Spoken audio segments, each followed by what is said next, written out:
Brian, what are the best pens to use with Iron Gall inks and how to prevent it from damaging the pen? Thinking about buying some as the KWZ inks colors are fantastic. And they do have a lot of iron galls. You know, I'm kind of investigating them a little bit right now.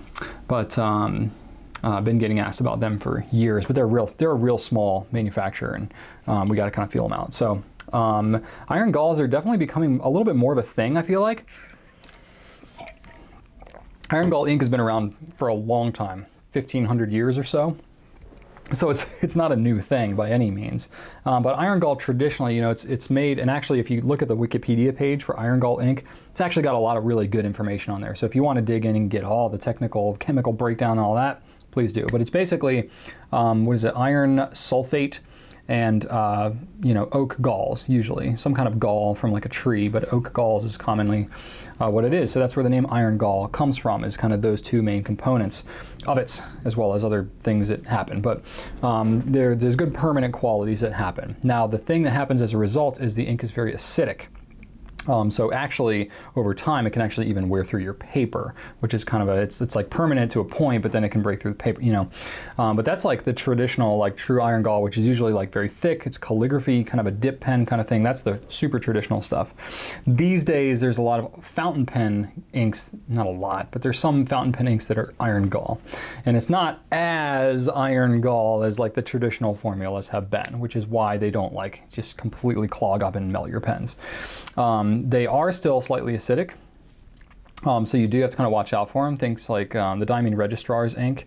And really the acidity of it really matters the most with stainless steel or any type of metal other than gold that's on your pen. So if you have metal components and stuff that are in prolonged contact with the ink, it can actually corrode the metal. So if you have a really high-end pen with a stainless steel nib, it can actually kind of corrode it over time. So you got to kind of watch out for that. So I recommend using it either with a pen with a gold nib without a lot of metal components elsewhere in the pen that the ink will make contact with, or use a stainless steel nib pen that you're okay kind of tossing after a couple of years if you start to see some corrosion.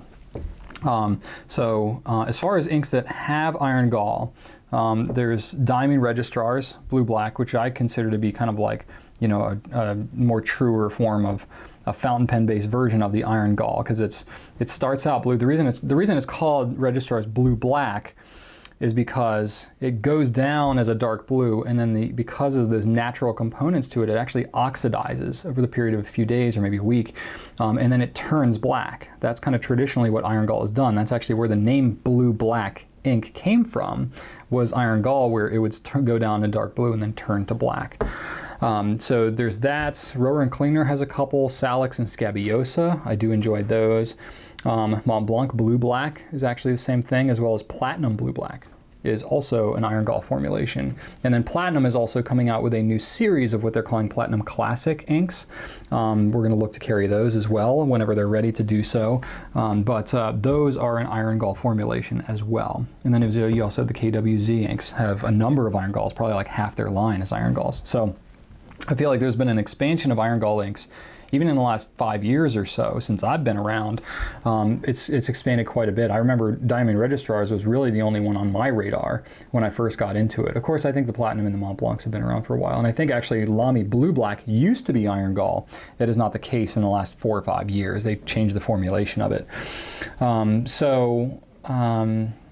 As far as like maintaining and using it in your pens, just having good pen hygiene, good pen maintenance, you know, only have it in the pen when you're actually using it. So don't ink it up with Iron Gall and leave it sitting there for weeks if you're not actually using it. So, you know, make sure that you're using the pen actively and then clean it out when you're going to have it sitting there for a little while. That will help to keep it from causing undue wear when you're not actually, you know, using it. If you only use it for a week and then you keep it inked up for a whole month, that's 3 extra weeks that you didn't need to have the ink in there. So it's just a little bit extra cognizance of it. As far as when it's actually in the pen, there's not really a lot you can do to keep it from, you know, corroding anything. It's just kind of the nature of the ink that you have to kind of be aware of.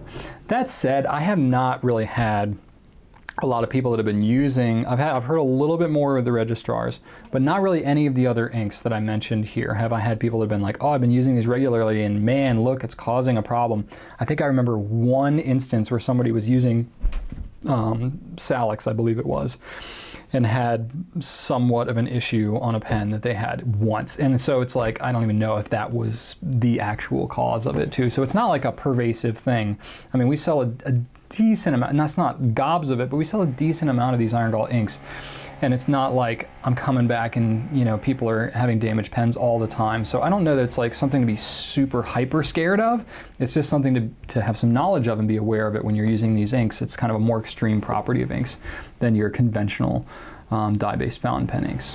So I think that's just a risk to be aware of, and you can, you know, be empowered with that knowledge and make the decision for yourself if it's right for you.